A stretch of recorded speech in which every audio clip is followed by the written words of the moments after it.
Hi, guys. So, for the Impact Project, I chose homelessness. However, I chose it in a little bit of a different way. Not so much as getting somebody into a home right now.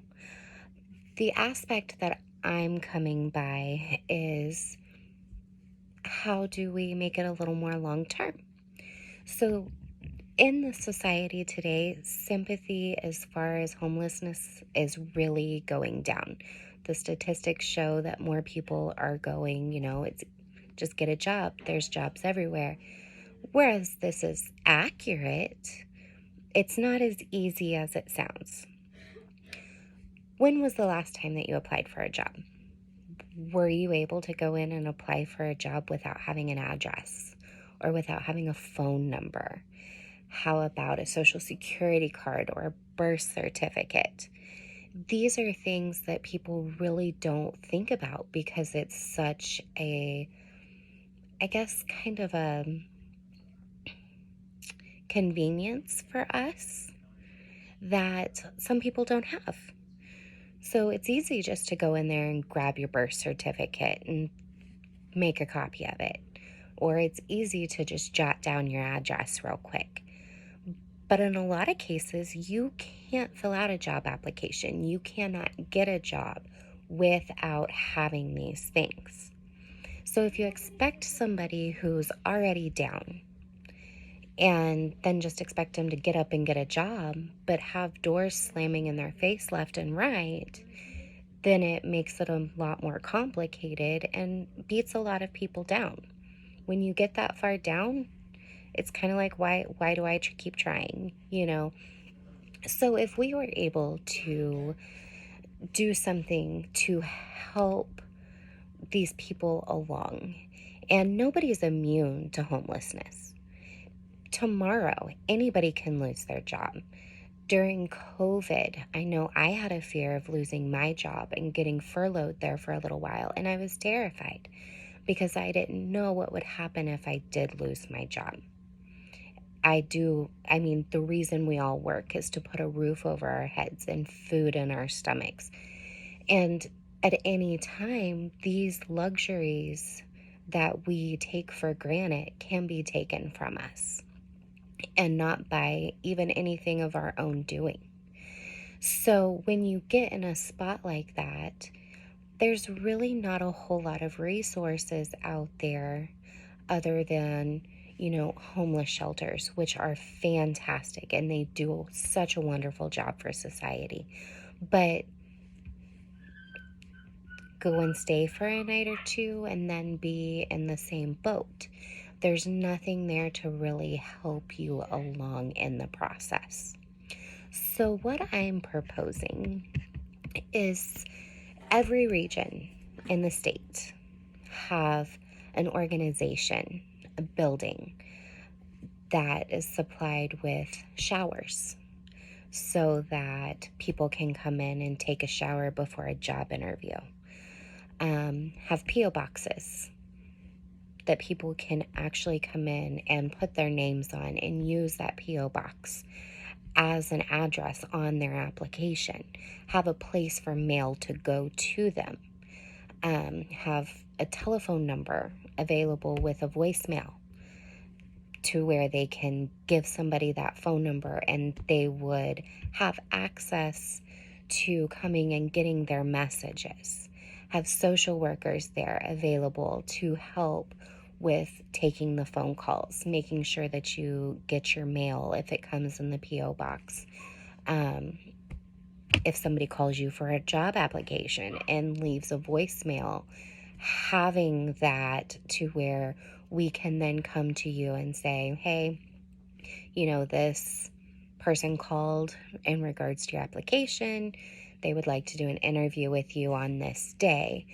I can come pick you up. You can come take a shower.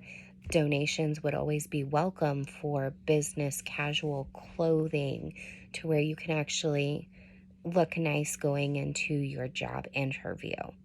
I'm not saying that appearance is everything, but let's face it, in the world we live in, appearance is a lot.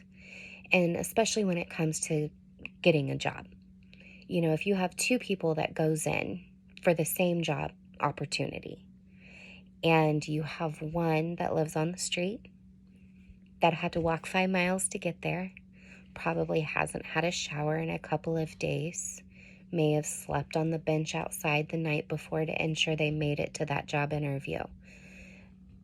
They actually showed more effort to get to that interview. However, the person that comes in that's dressed appropriately and has had a shower and their hair is fixed and they have makeup on as a woman, they could have the same qualifications.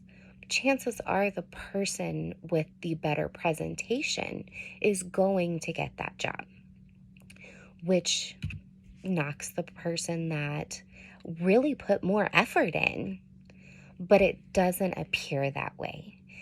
And so many times people look past the presentation, they don't have an opportunity. So if we could actually start and just take a step back and try and help these people in a more long-term situation. You know, many don't have access to their birth certificates. Many don't have access to social security cards. You cannot have a job without having at least 2 forms of ID. You cannot sign up for taxes. You cannot, there's so many things you cannot do without basic things like an address, a phone number, an email address. In our technology nowadays, you have to have an email address.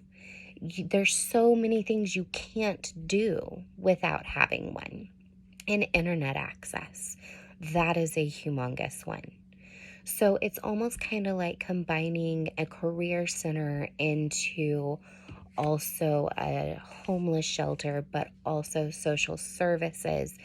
It's kind of combining all of these things into one and actually giving people a fresh start and resources to help them succeed instead of kicking them again when they're down. Because yes, whereas there are many jobs available, they have to have the resources in order to get the job. And in order to prevent or help homelessness, jobs is the number one factor. You have to be able to pay for the home, no matter what aspect you go into. Whether it be a low income, you still have to have the financial aspect to get into that home. So instead of just throwing it off as, well, maybe they should get a job.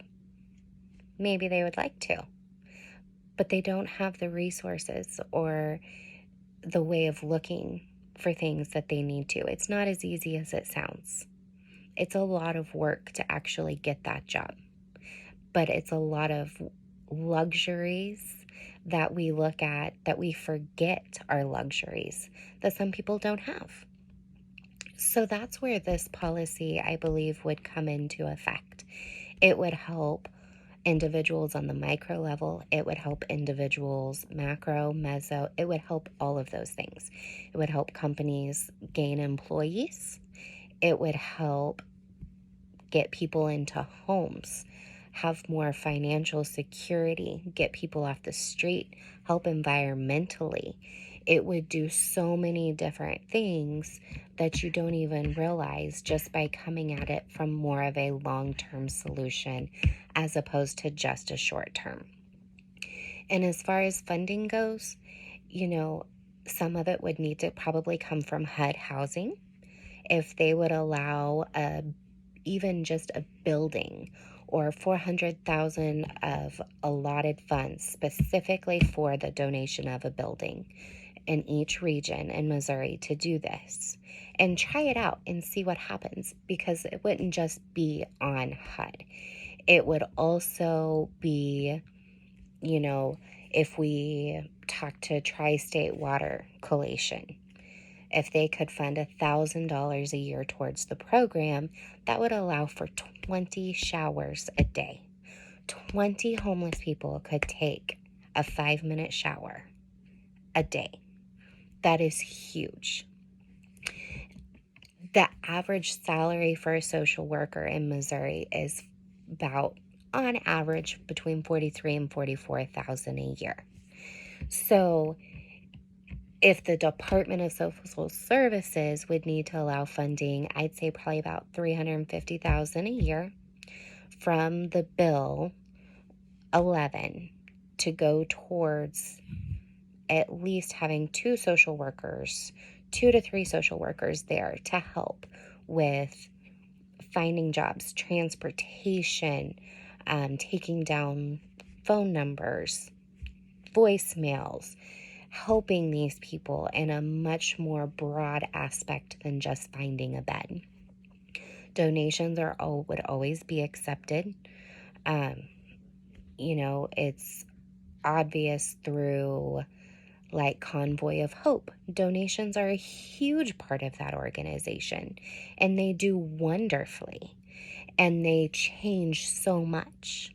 So whether it be cash donations, hygiene products, clothing, anything like that would help with these. So that's my policy procedure, and we will take it from there. Thanks, guys.